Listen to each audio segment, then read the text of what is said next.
Selamat pagi Pak Brahma dan teman-teman. Kami dari kelompok 3 akan mempresentasikan tentang psikologi kognitif. Saya Natania Valentin dengan NPM 2907181.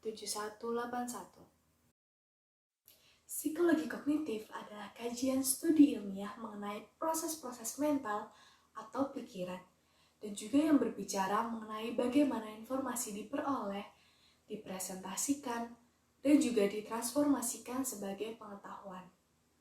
Oleh karena itu, psikologi kognitif disebut juga dengan psikologi pemrosesan informasi. Psikologi kognitif memiliki berbagai faktor yang mendorong berkembangnya psikologi informasi. Di antaranya adalah penurunan popularitas psikologi behaviorisme, karena psikologi tidak menerangkan manusia secara kelompok. Dan juga perkembangan konsep tentang kemampuan berbahasa yang dimiliki manusia.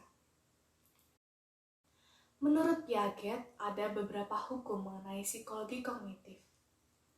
Yaitu yang pertama adalah setiap orang mempunyai aspek kognitif yang terdiri dari aspek struktural intelektual. Yang kedua, perkembangan kognitif adalah hasil dari bagaimana interaksi dan pengaruh lingkungan. Yang ketiga adalah proses kognitif terdiri dari aspek persepsi, ingatan, pikiran, simbol-simbol, dan penalaran, dan juga pemecahan persoalan. Yang keempat, bahasa merupakan perwujudan dari sikap kognitif. Dan yang kelima adalah sisi-sisi kognitif dipengaruhi oleh lingkungan dan biologis.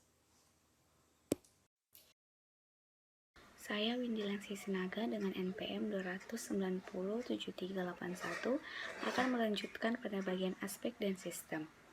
Dalam aspek kognitif terbagi atas beberapa. Yang pertama, kematangan, yaitu semakin bertambahnya usia seseorang, maka semakin bijaksana pula orang tersebut. Yang kedua, pengalaman, yaitu hasil interaksi dengan orang lain.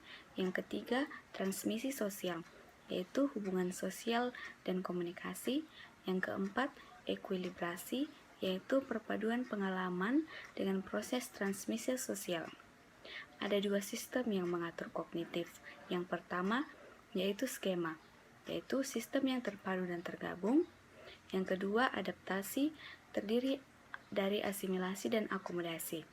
Asimilasi tersendiri terjadi pada objek yang meliputi biologis, yaitu refleksi, keterbatasan kemampuan, dan lainnya. Dan kognitif, yaitu menggabungkan sesuatu yang sudah diperoleh.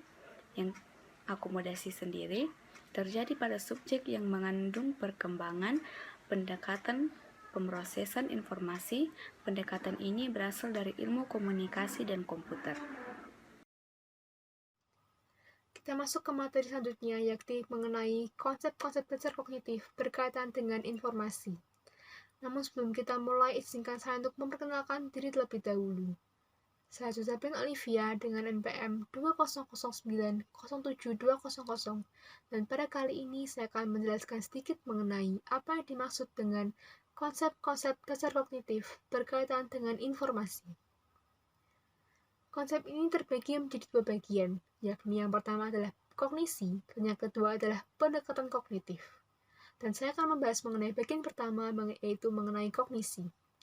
Kognisi adalah proses-proses mental atau aktivitas pikiran manusia.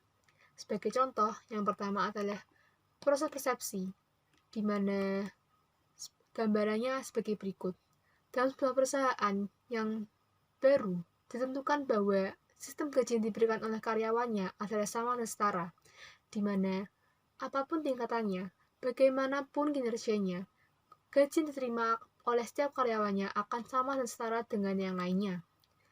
Lalu bila seorang pegawai baru, anggota baru yang bergabung dengan perusahaan tersebut melihat sistem gaji tersebut, maka ia akan menimbulkan persepsi, ia akan berpikir bahwa ia tidak perlu bekerja terlalu keras karena pada akhirnya gaji yang diterimanya akan sama dengan yang lainnya.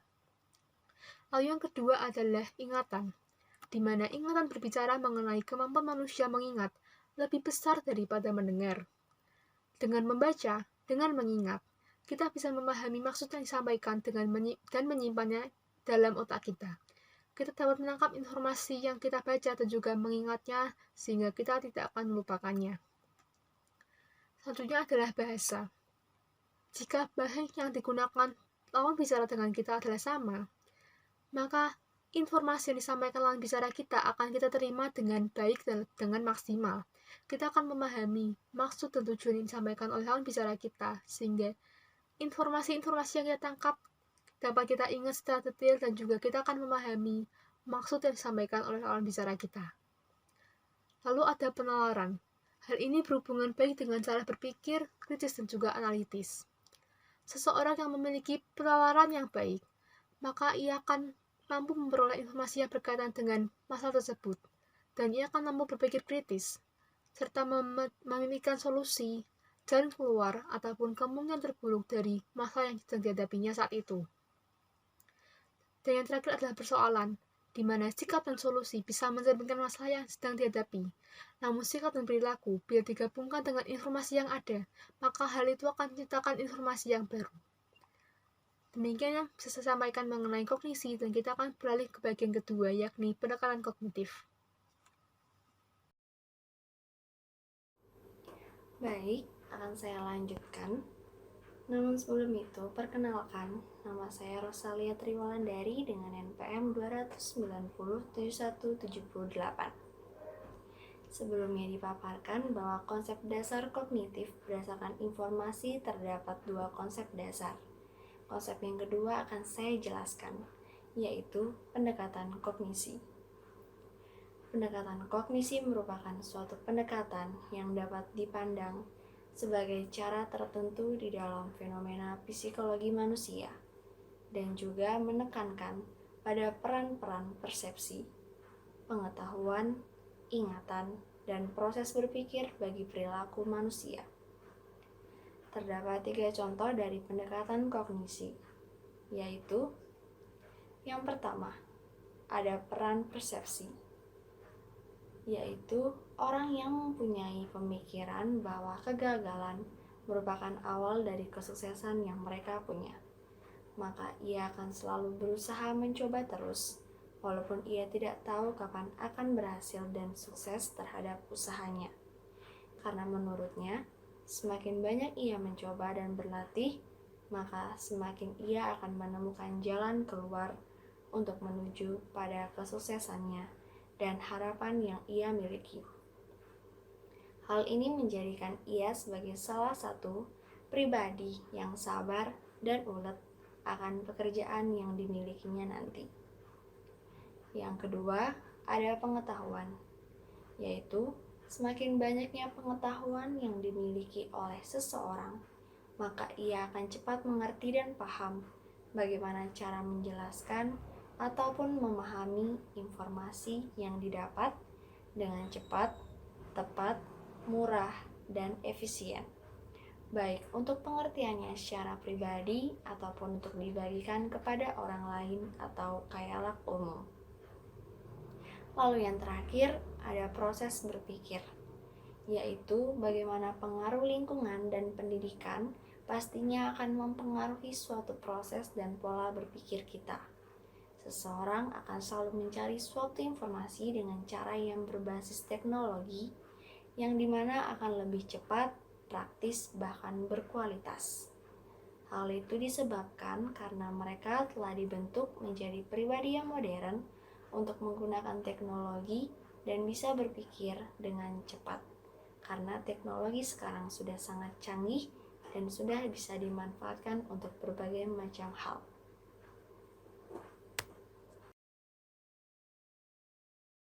Selanjutnya, saya akan menjelaskan mengenai definisi psikologi kognitif menurut para ahli. Sebelumnya, perkenalkan nama saya Agil Siputra Hartono dengan NPM 2907182. Ya, menurut Immanuel Kant, Rene Descartes, dan Plato mengungkapkan bahwa psikologi kognitif ini dilandasi oleh rasa rasionalisme yang mempertanyakan apakah betul penginderaan kita melalui pengalaman secara langsung. Kemudian Descartes dan Kant ini menyimpulkan bahwa jika jiwa atau mindlah yang menjadi alat utama atau ilmu pengetahuan tetapi bukan alat indera. Jiwa menafsirkan pengalaman indrawi secara aktif, juga menciptakan atau mengorganisasikan dan memberikan makna. Kemudian yang selanjutnya menurut Lewin bahwa perilaku manusia harus dilihat dalam konteksnya. Lewin menyebutkan bahwa seluruh gaya psikologis yang mempengaruhi manusia sebagai ruang hayat. Nah, ruang hayat ini terdiri dari tujuan dan kebutuhan individu, faktor yang disadari, dan kesadaran diri. Selanjutnya, secara singkat, menurut Heidegger dan Festinger, bahwa perkembangan psikologi kognitif dapat dilihat dari psikologi sosialnya. Festinger juga mengungkapkan bahwa teori disonansi kognitif, yang artinya teori ketidakcocokan antara dua pengetahuan. Demikian yang dapat kelompok kami sampaikan. Bila terdapat salah kata atau salah eja, kami mohon maaf, dan sekian dan terima kasih atas perhatiannya.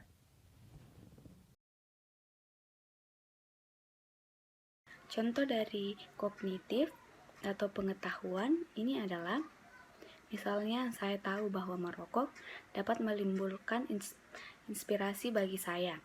Dengan disonan, saya tahu bahwa merokok akan merusak kesehatan saya. Ketika orang-orang dihadapkan pada disonan tersebut, maka beberapa orang akan mengubah perilakunya dengan berhenti merokok atau mengurangi jumlah rokok yang dihisap. Beberapa orang mengubah kognisi tentang lingkungan.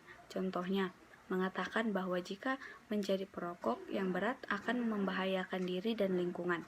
Beberapa orang memperkuat salah satu kognisi yang disonan atau yang biasa disebut dengan pembelaan diri dengan mengatakan, teman saya juga banyak yang merokok. Beberapa orang mengurangi disonan dengan memutuskan bahwa salah satu kognisi tidak penting. Misalnya, gak apa-apa kok merokok, toh saya ingin hidup cepat dan mati muda. Orang akan berupaya secara sadar atau tidak sadar untuk membatasi atau mengurangi ketidaknyamanan tersebut dengan melalui 3 proses selektif yang saling berhubungan, yaitu penerimaan informasi selektif, yaitu proses di mana orang hanya akan menerima informasi yang sesuai dengan sikap atau kepercayaan yang telah dimiliki. Ingatan selektif dengan asumsi, yaitu bahwa orang tidak akan mudah lupa atau sangat mengingat pesan-pesan yang sesuai dengan sikap atau kepercayaan yang dimiliki sebelumnya. Persepsi selektif, di sini orang akan memberikan sebuah penaksiran terhadap setiap pesan yang diterimanya, sesuai dengan sikap dan kepercayaan yang dimiliki sebelumnya. Sebagai contoh, jika politisi yang didukung mengubah pendapatnya tentang suatu isu, maka ia akan menilai politisi tersebut sebagai politisi yang fleksibel dan mengikuti perkembangan. Namun, jika hal tersebut terjadi pada politisi yang tidak didukungnya, maka politisi tersebut dipandang negatif dan pelin-pelan. Di dalam dunia psikologi kognitif diperlukan karena yang pertama, kognisi adalah proses mental atau pikiran yang berperan penting bagi studi psikologi manusia. Yang kedua adalah pandangan psikologi kognitif banyak mempengaruhi bidang psikologi lainnya, yaitu contohnya pada psikologi konseling, psikologi konsumen, dan lain sebagainya. Yang ketiga adalah melalui prinsip kognisi, seseorang dapat mengelola informasi secara lebih efisien dan terorganisasikan dengan lebih baik.